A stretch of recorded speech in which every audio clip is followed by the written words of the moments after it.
Tony and Hayley from Day True are a husband and wife team of interior architects that have developed a cult-like following. Famously outspoken and known for being the opposite of a wallflower, Tony is best known for his no-nonsense, straight-talking approach to the design industry. So who are the design dream team responsible for pioneering the better life approach to homes and interiors? And who or what is next on Tony's hit list for a potentially prickly discussion? Welcome to the Designerati podcast studio. You've arrived on legal electric bikes. Scooters. Oh, the scooters. Yeah, scooters. Was it fun? Not really. Tony doesn't like my driving, whether it's on a scooter or a car or a bike. Yeah, no, it's quite a long way, so it's. You come from Notting Hill I'm Notting Hill, yeah. So to London Bridge. What's that? 30 minutes on an electric. 45 minutes. Shush. It's when you're not allowed to. Cycle through Hyde Park, even though I said we're not allowed to go through parks. And Hayley went, yeah, we are. And I said, we're not. And then we got to the park, and about They 20 stopped. seconds into it, they just went, "Doom." So And then they push just them. stop. So you have to really push them. as well, Illegally you know. through the park? No, you're allowed to push them through the park. I don't know, But actually. they're really, they don't almost block themselves. So it's Like the shopping trolleys Like when a you try to workout. steal them from Yeah, Waitrose to take the That's stuff to your exactly car. And that's exactly Yeah. what they did, yeah. So we had to push that all the way through Hyde Park. So. Yeah. Oh, that you're going to be on Instagram, all over Instagram. Yeah. Typically what we start with is an icebreaker. Now, you two aren't wallflowers, so you're quite public and open about yourselves. Tell us something that typically people might not associate with you. Oh,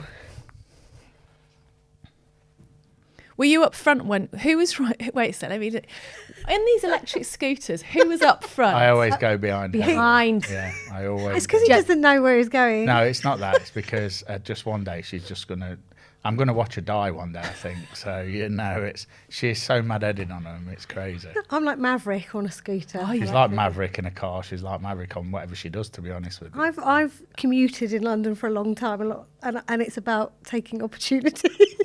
Otherwise, you don't get anywhere. Are you like, you're the sheep and you're the collie rounding Hayley yeah. up? Yes, very much so. Yeah. Yeah. It's quite funny as well because when we was first going out with each other, she said, "You wait till we're married.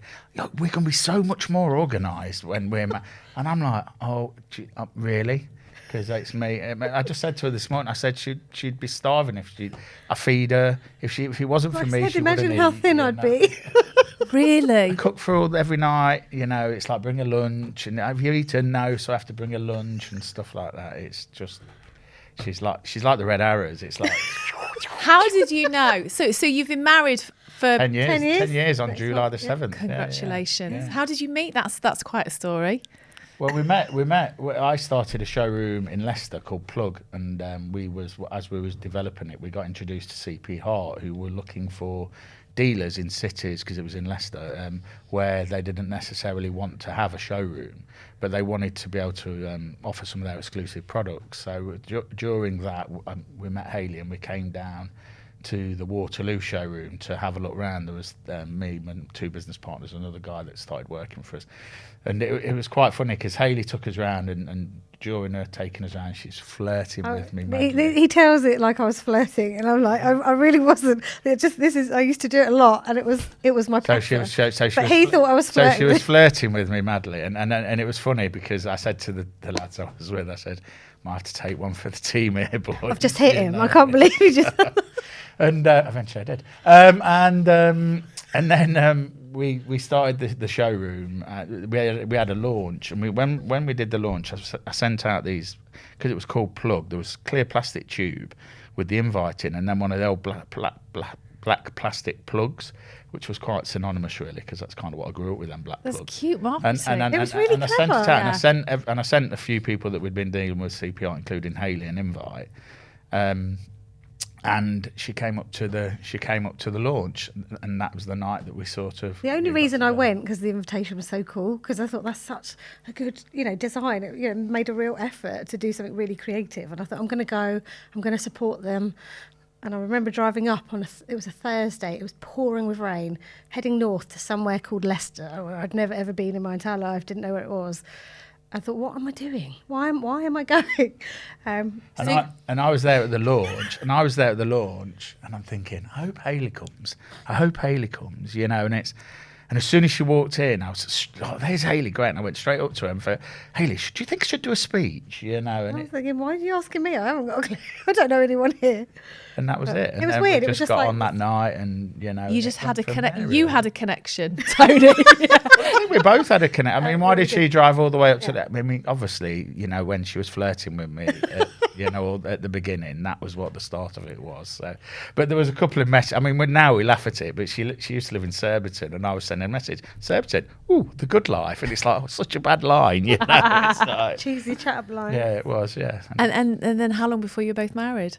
He proposed to me 9 months after that, and we were married, what, the year after? The year after that, I think. So it's quick turnaround.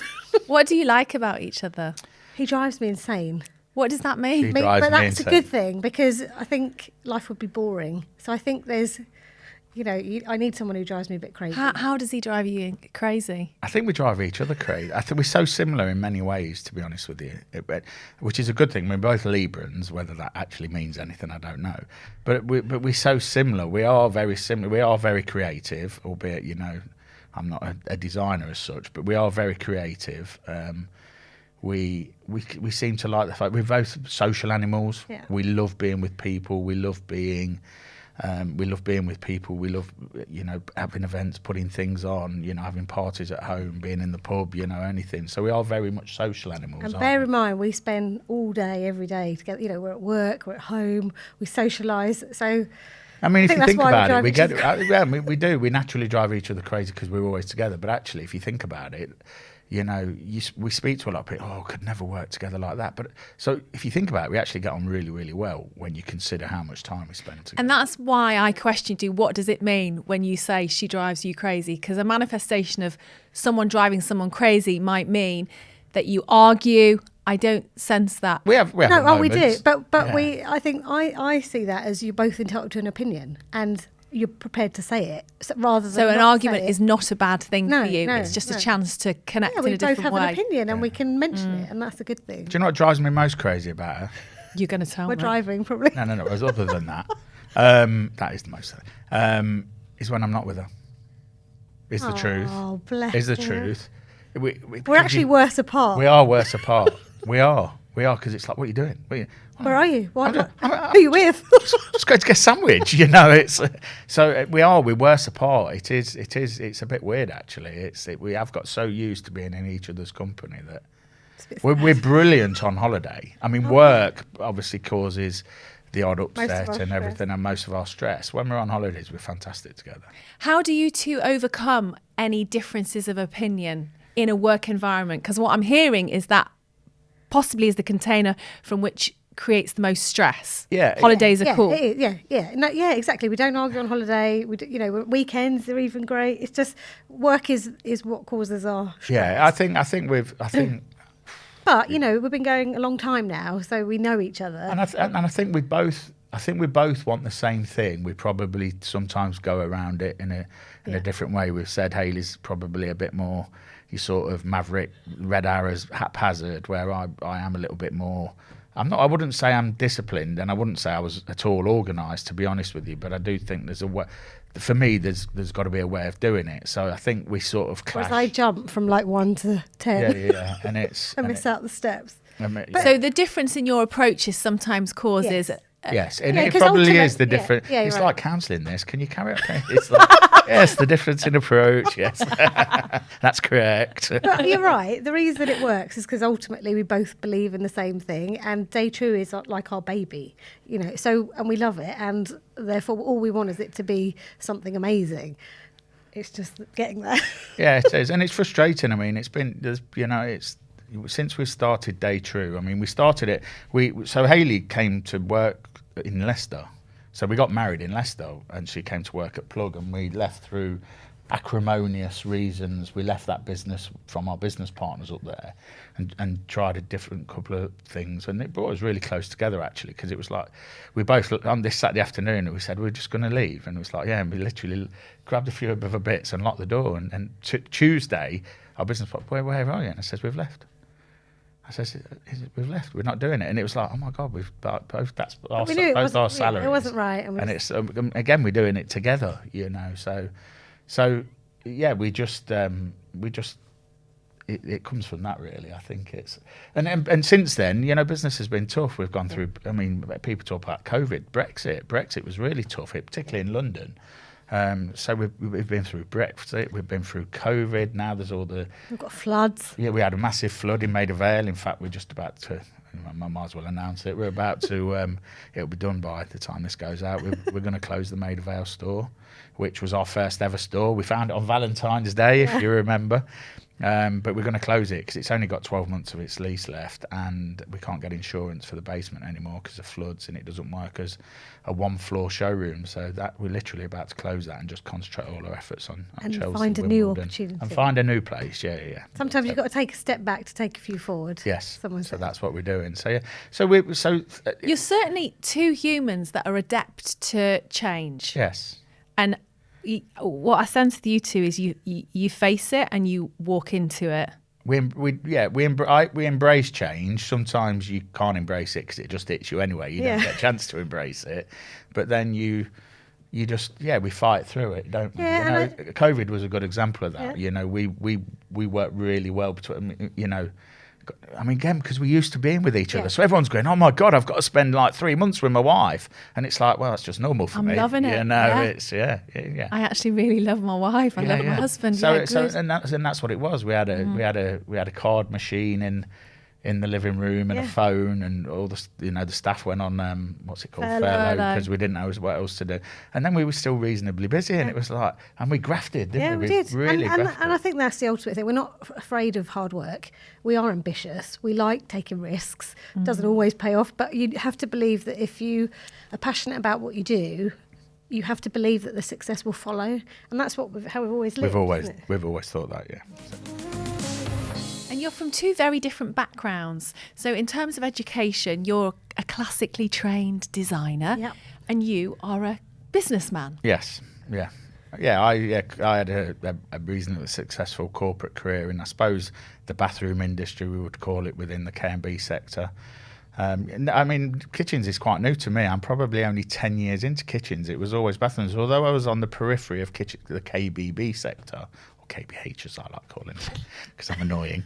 Thought you liked change. And where I was on the periphery of that, I was never really in the kitchen sector.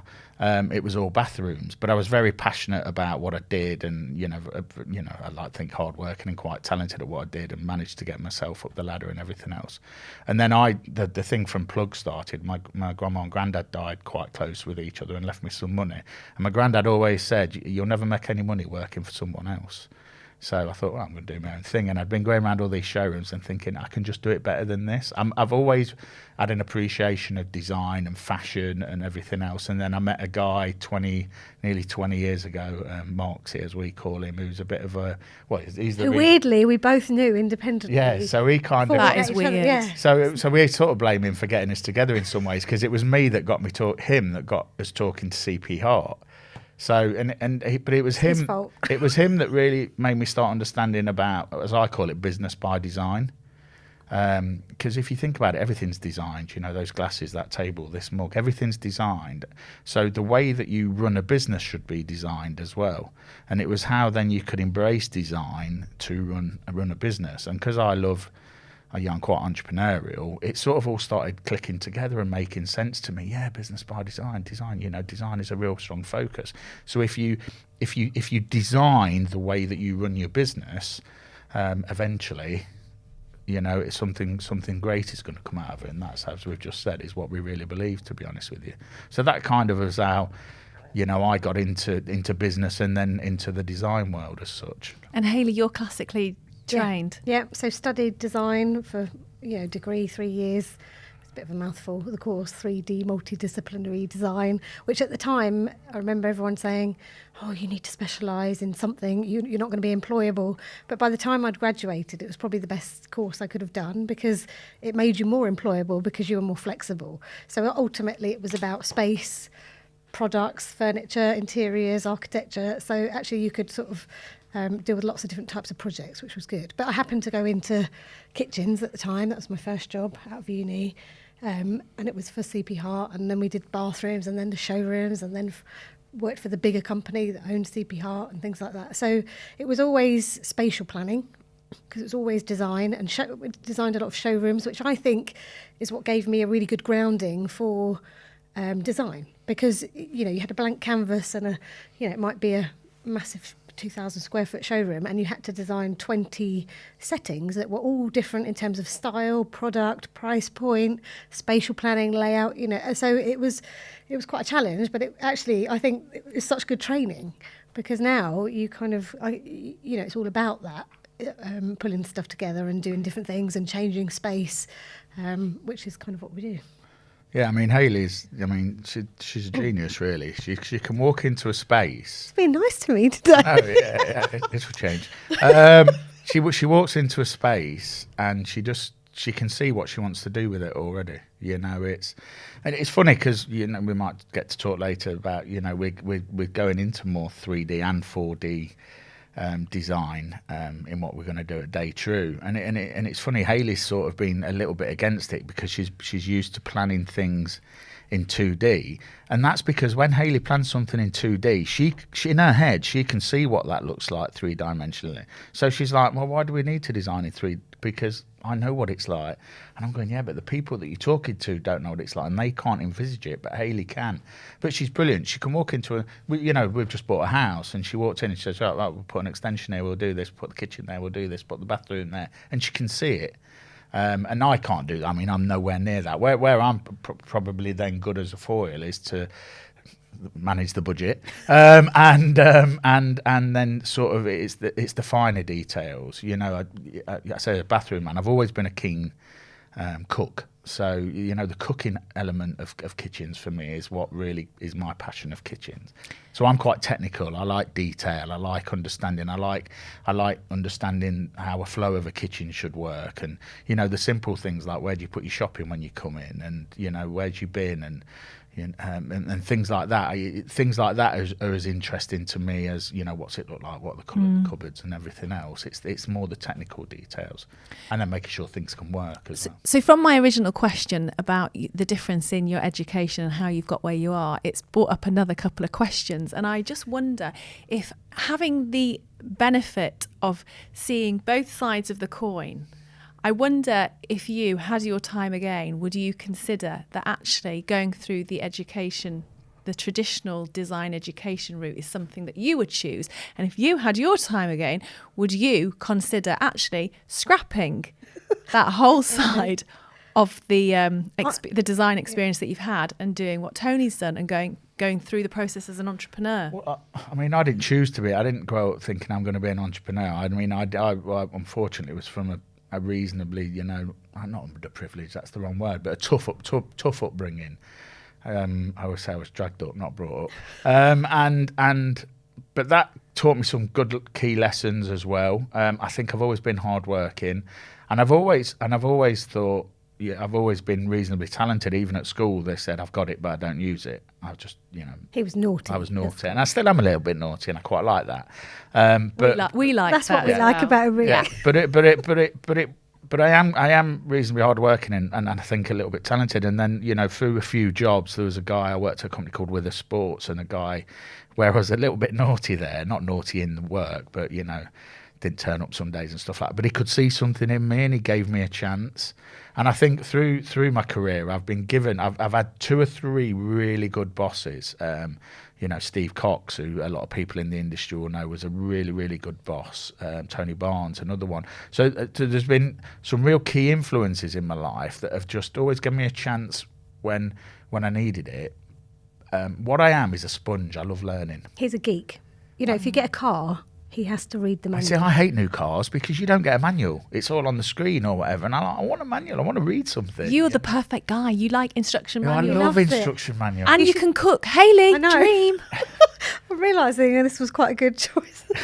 Yeah. You look at, honestly, his bed is, there's books, business books. He's usually got about 3 on the go. He is a bit of a sponge. And that's really why I think it works. You know, you've got a creative side, but then you've got someone who's always trying to find a better way to do things. He understands how things are made from, you know, sourcing and travelling the world, sourcing for bigger companies, you know, seeing things being made. So there's a real understanding of things down to a nut and a bolt to how to get it delivered into a project, which is fine, you know, making things look pretty, but it has to be delivered. And that's you know, more than half of what it takes to actually achieve something. I guess a better question would be for some people listening to this. We had the Robert Jameson episode, you know, and we were talking in there about actually, if you want to work in the design or the architect space, it isn't always necessary, in his view, to take a conventional route, e.g. the education route.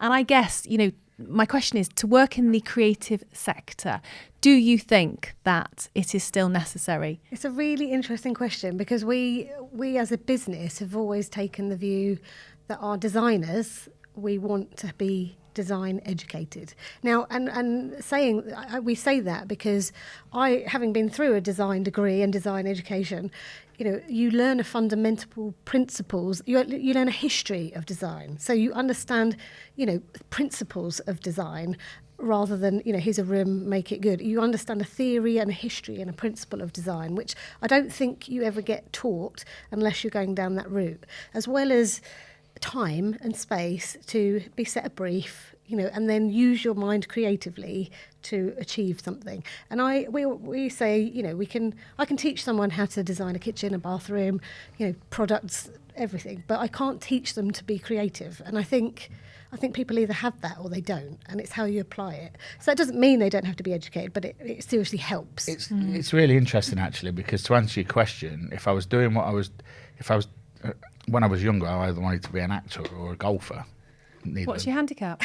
I used to play off scratch, but that was a long time when I was a kid. Yeah, but to answer your question, I really wish I'd have done an architecture degree, because I like learning, and because it's those finer details. It's that, I mean, I love, you know, Hayley explained to me what a foundation course was. I didn't even know what a foundation course was.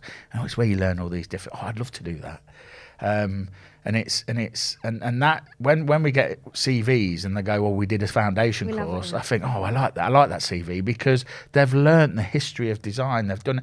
I've had to read books and everything else. I was nice, you know. I was lucky enough to meet this guy 20 years ago, Marksy, that taught me stuff. But I've had to educate myself with that, and without question, if I was in the position I am now, I absolutely wish I'd have done an architecture degree to help me get to it. I mean, and creative education, I mean, we can reference it from when, you know, we were there quite a long time ago. So I don't know how it is now, but at the time, you know, art was painting some flowers and a still life. I'm sure it's moved on, but your school education of a creative industry was nothing like real life. It didn't really prepare you. So the foundation course, which is a year intense course, covers everything: ceramics, photography, fashion, architecture. It was the most amazing thing I'd ever done. See, I'd love to do that now. We love it when people have had that, because it really opens your eyes. Because I don't think people know what they want to do unless they've experienced it. So it's really tough. What makes Day True such a successful business? Why? There's a lot of noise. There's a lot of competitors. It's a competitive space. What makes you two so special? Why do you keep getting the business after the business? After the business. I mean, I think we've always tried to do it differently. How so? In one, we're not just kitchens or bathrooms, and you know, to us, the kitchen is from the flooring to the lighting to the chairs to the stools, you know, as opposed to just the furniture and the appliances and a worktop. So it's complete spaces. I think the fact that we do other rooms, so we do bathrooms and wardrobes and bedrooms, it helps you open your eyes to different design options. You're not sort of dictated to by just a kitchen design. You look at every type of design for your creative inspiration. And then I guess our approach, we try to change the way people buy a kitchen or bathroom. How so? Because, you know, for us, even us, before we opened Day True, we walked down Wigmore Street, and thought, okay, let's see what's about. And even I was intimidated going into some showrooms where you have to ring a doorbell or you have to knock, and people don't talk to you. You walk in and they look you up and down and judge what you're wearing. I mean, maybe not so much these days, but that was certainly the case 9 years ago when we opened Day True. And I thought that's absolutely not the kind of environment I want to, or we wanted to create for a customer. We wanted a really approachable, inviting space that was like walking into someone's home. We want it to be friendly. The concept of interior design is still quite, perceived as only a certain level of person would employ an interior designer. So we tried to bring a level of design to the high street. So it's really approachable, but, they're getting really good quality design, professional design, in an approachable way. And it is that trying to be do something a little bit different. And sometimes it's to the detriment of us. Yeah. Sometimes. How so? Well, it makes life more difficult. Yeah, If you think yeah. about if you think about a traditional kitchen showroom that's selling a few boxes, a sink, tap, and some appliances. We like to complicate it. That's it. But you add a floor into it, you add lighting into it. You've got to pick the stools for them. You've got to pick all the colours, the splashback, the tiles. But that is, what's the sofa? How big's your table going to be? How many people do you want around your table? Have you thought about the light? Have you thought about this? Where do you want your TV? It's a whole space approach to us. A bathroom's a small space, but it does blend into your bedroom. What's your starting point with any design process? It's interesting because I did another podcast the other day, and someone said to me, "Oh yeah, but surely it all starts with the colour of the door," and I just sort of did a double take and thought, "Are you serious? The colour, no." The first thing we look at is the space, and we understand our client. And this is that's the first thing we do is understand our client. We talk about better life, but really that's about being curious, understanding who we're designing for. We have to understand the space, how the light falls in the space, all the options before we can even think about what colour the door is. Like, that's way down the line, because unless the space is right, it's never going to be right. I always say it's really good to make a well-designed space look good. It's really hard to make a bad design space look good. So it's sort of the wrong way Say that round. again, I like that. Well, so it's very easy to make a well-designed space in terms of functionality. So it's well-designed, it's functional, it's clean, and by that I mean proportions, scale, light, volume, lots of design elements. If it's designed right, it's really easy to make it. It's really easy to make it look good because the principles of design are all there. But it's really difficult. But if it's badly designed, right, it's complex, it's overcomplicated, it's not pleasing to the eye. What's badly designed? Well, lots of units, different sizes, lots of different heights that don't relate to anything.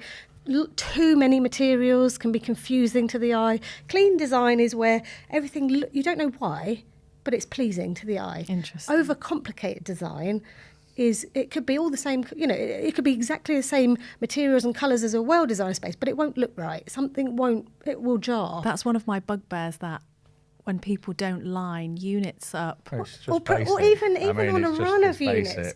Even on a run of units, if you've got so many different proportions, it just doesn't work. It's not pleasing. So it's all about simplifying, really, and creating that clean design and then layering it with interesting materials. What are the big trends? Are you interested with influenced by trends? I mean, we do get influenced by trends, but we try not to get influenced by what's happening in the industry. We try to look outside the industry or the industry as a whole, rather than just kitchens and bathrooms. But sometimes, we'll walk into Plain English, which I remember we did 9 years ago, and there were some beautiful details that they did, and you think, well, that's a great idea, and you sort of embrace them and try and do it in your own different way. What are you looking at the moment? Ooh, that's a very good question. I'm looking at technology. So I'm looking at, I suppose, the way that we design, so to maybe design a little bit quicker, more effectively, to be able to give clients the ability to see the design easier. I'm looking at 4D. You're partnering with virtual worlds. We've agreed to partner with them, and I suppose, as we normally do, trying to do things a little bit different. We're sort of pushing them in many ways as they're pushing us. And they're a tech company. Well, they're a 3D software, like CAD software. CAD software design business, KBB focused. There were more bathrooms. They're getting a lot more into kitchens, which what they're doing there is great. But what are they doing that's great? Well, they're 4-dimensional, so they're allowing the client to stand into a space before they've even bought it. And again, in a lot of the reading I do, I love reading about neuroscience and the fact that you can stand in a space and see it, feel it. And it's a simple thing. We was talking about a pinch point and a client's project, and Hayley had to produce like 4 or 5 different drawings to try and show this client what this pinch point would look like. Whereas if you just put the headset on and stood a minute and said, is that wide enough? Yeah, great, carry on. Decision made. So it's things like that which are really practical and great.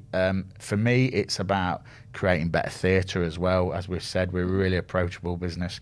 We love giving our clients, a gin and tonic. We like doing things, and again, neurologically, I believe in selling with the senses and everything else. So if you think someone's got a headset on, and you say put your hand under the tap and you spray a bit of water on the hand for a bit of fun and things like that, or you say cook a steak, and as they're cooking a steak, you've got one in the background sizzling the way that they can smell. It's like taste it. the IMAX experience. It's exactly, and that sort of is what I want to try and achieve within our showrooms, and take it to the next level. The metaverse, it's coming.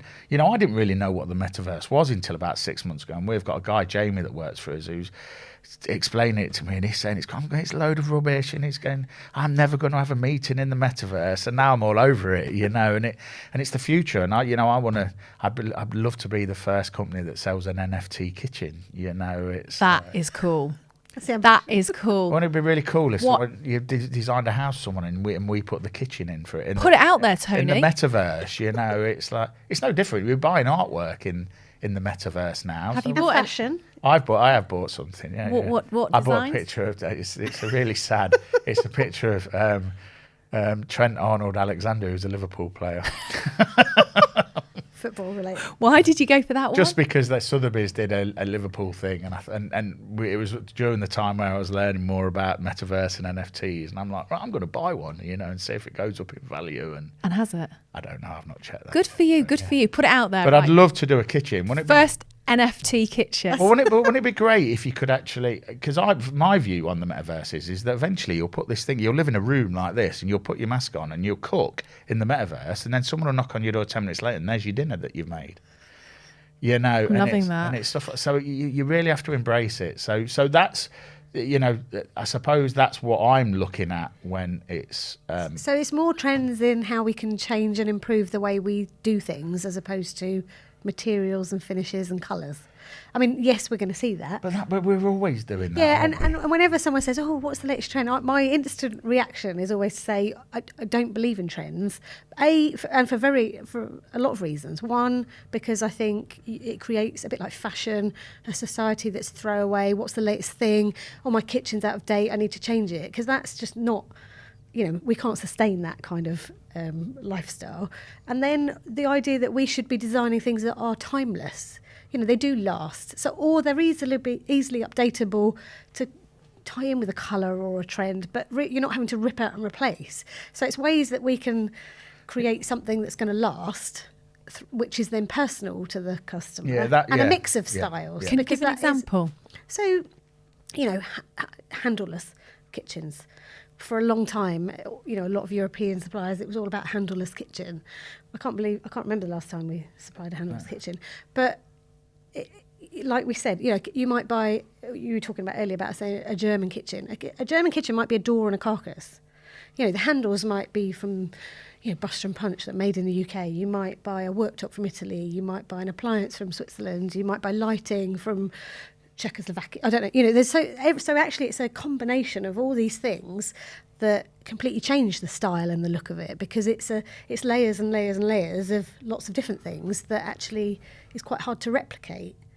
I suppose a trend is everything's become more personal. I think with COVID, everything's become more personal. Your personal space, your house, and we want something that stands the test of time. Yeah. We want something that's personal. We love it when a client says, "I want this chair in it that I've had for 30 years." That's got to be part of the design. We love that, and we love that the personal bit. We want our products to last a lifetime.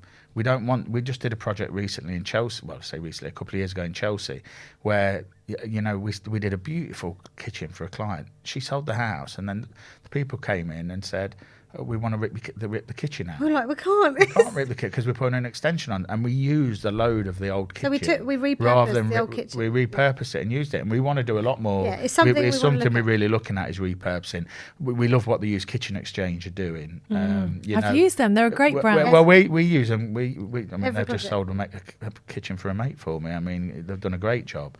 But we use them as much as we can because it's great that you can sell a client's kitchen for them and they can put some money towards their new kitchen. Great, but they also offer the service where they'll take a kitchen out and they'll get rid of it responsibly.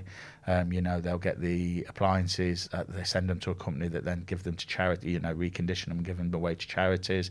The wood gets thrown away responsibly. So what they're doing is incredible. Yeah. And as a business, we want to start understanding repurposing. For me, I think the kitchen industry is going is that, and potentially the bathrooms as well, is that you're going to want people that want a kitchen to do kitcheny stuff, cook, entertain, feed, and then I think people want a kitchen that you don't even see. It's just cupboards, and you can pull things out of the cupboard.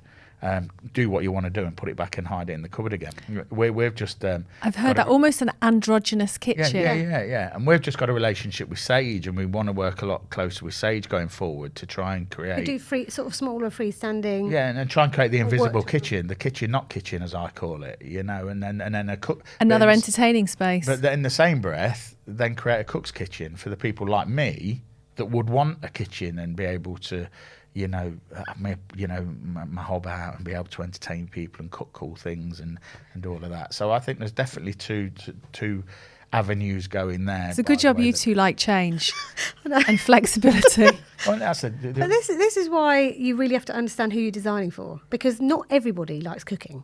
So you can't just repeat the same kitchen and the same, layout and products to everyone, because some people don't cook, and you have to then design for them to make their life better.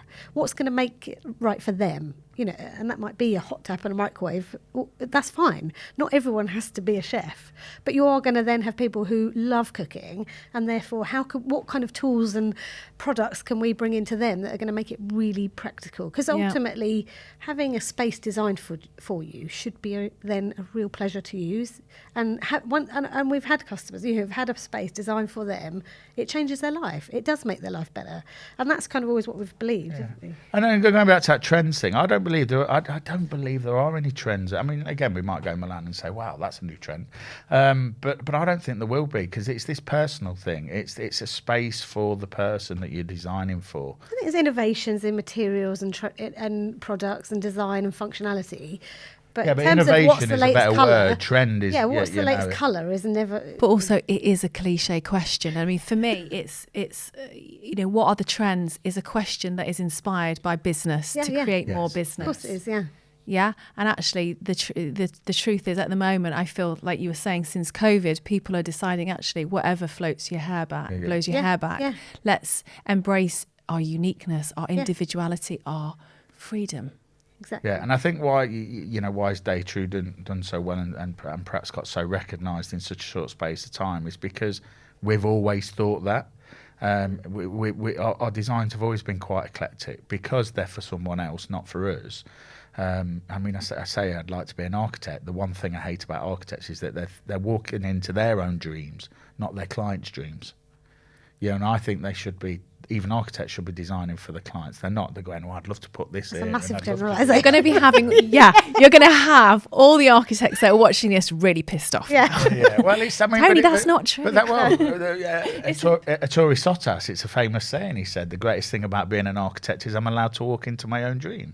So, and it is a massive generalisation. But there are interior designers and also businessmen as well, women that, force their opinions on other people. Yeah. Yes, there are, I'm going to get you a T-shirt. Hello, I'm Tony. I will offend you. I don't mean to.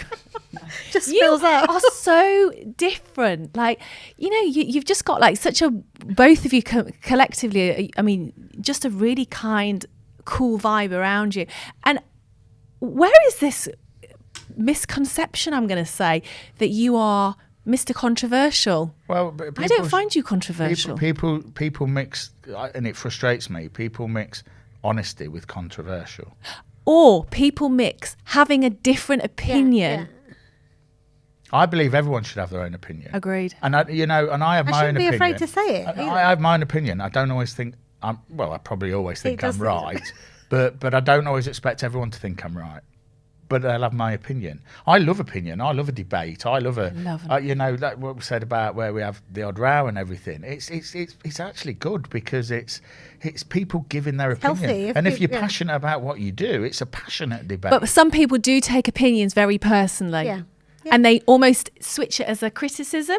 Yeah. Is that fair to say? Yeah, and I would say virtually, and sorry, industry, if I offend people, I don't mean to. It's just me giving an opinion, A different opinion. And I absolutely don't mean to offend anyone, even the suppliers. And I've been quite vocal about some of our appliance suppliers recently, particularly the European ones, and. It's just the truth. No, but your opinion. And I've said it. And look how many people have come on LinkedIn. When I did the Will Smith slap pic post on LinkedIn, I had over 100 direct messages saying, "I wish I'd have said that, Tony. I wish I'd have had the balls to say that." But your opinion is based on your experience. So it's your experience. So, I'm not saying it can't be right or wrong, but you can only give your opinion based on your experience or how. And that's what it is, isn't it? Yeah, it is. Yeah, it's just and it's not being afraid to say it. But I think, look, I trained as a therapist 10 years ago. I think what happens is we get triggered. Yeah.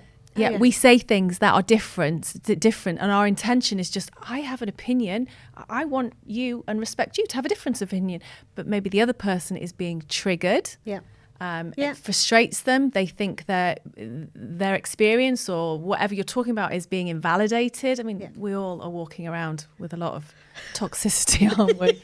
Keep going. Well, I think the independent retailers are being a little bit bullied at the moment by some of the suppliers within the industry. What's going on? Well, they dictate. They think they're more. They think they're more important than their customers. But I'm not sure this is new news. No, it's not new news. This is not new news. But I don't think a lot of people talk about it. There was always big demands on the smaller retailers. There has, yes, and the bit that bugs me is we want to work with the independent kitchen retail trade, and then the next breath they're saying we want to go direct, and the next thing is they're asking you to pay. They're £1 billion company, and they're asking you to pay money upfront that you don't even have to owe yet for products that they can't tell you when you're going to get it delivered. So I've got to pay for something you can't even tell me when I'm going to get it. And I think thanks. That's the issue that's been highlighted. I think they get away with it when everything's fine and they're delivering. No one really puts it into question or debate. But as soon as things happen and they can't deliver, it becomes an issue because it starts having an impact on your business. Day to day, everyone's delivering happy. But when there are things that directly affect your business and your reputation because they can't deliver, that's when people get vocal. What do you want to happen? I really want. Oh no, yeah. I want there to be a more, I suppose. I've been talking to Richard at the KBSA and we've never really got anything together, but I think there needs to be more of a voice for the independent industry, with the suppliers. Voice. Yeah, and I don't mean a buying group. I mean, but that sort of thing where people come together and we have a voice and we say, no, you've got to stop doing it. We're doing it with the actions that we're taking within our business. And our suppliers will find out what they are as the months progress. But if you were a collective that all of a sudden become important to them rather than lots of financially important, exactly, then you might have more of a voice. Whereas you don't. You can only vote with your feet, really, and we will. Yeah, and people won't, and that's why they've survived, because people haven't walked with their feet. I think this latest issue and the way that we know that there's issues in the world. They know that, and we feel sorry for all of that. But the way that things have been approached, and I think people are getting sick of it now. And the only way to do something is to walk with your feet. But I think we could do it collectively more as a group within the industry. So. What's next for you guys? well, VR we've covered. yeah, VR. So the VR we've covered. as we said, we're closing the Maida Vale showroom, which is sad but not sad. You have to move on in business. I think, it will be a bit of consolidation, restructuring the business to be 2 showrooms rather than 3 for the short term. Yep. And then we'll look for a new showroom, and That'll be the next, our new, whatever the next. So you're not abandoning retail? No, absolutely. We completely absolutely. believe in it. But what we are going to try and do is particularly in the K&B market, is be the leaders in it, and the leaders in styles, but the leaders in the approach and the theatre and the way that we deal with our clients day to day. And also leaders in fairness. Yeah, with suppliers. Well, yeah, and like I say, I mean, I'm, if anyone's listening and wants to I'm quite happy to work within a committee to try and improve our relationships with our suppliers, because it's dreadful. We have a lady that works with them, our head of operations, and she says the worst bit about her job is dealing with suppliers. Well, that's not right. That's just not right. So, yeah. Okay, good stuff. Hayley and Tony, be safe cycling back on your electric scooter. I am not going back on an electric scooter. Are you not? No, I'm going after this. I'm going to find the nearest pub and have a pint. and we will be. Which we call our debrief, by the way. Yeah, our debrief, and then we will be getting a HMRC. It's a debrief. Yeah, it's business. We will be getting an Uber home or a bike. I will not be going on a scooter. You've both been a pleasure. Thanks both for your time. Thank you. Cheers. Thanks. So if you have enjoyed today's podcast, like and subscribe, and I'll be here every Monday with more exciting guests. See you then. Thank you both. Cool. Thank you.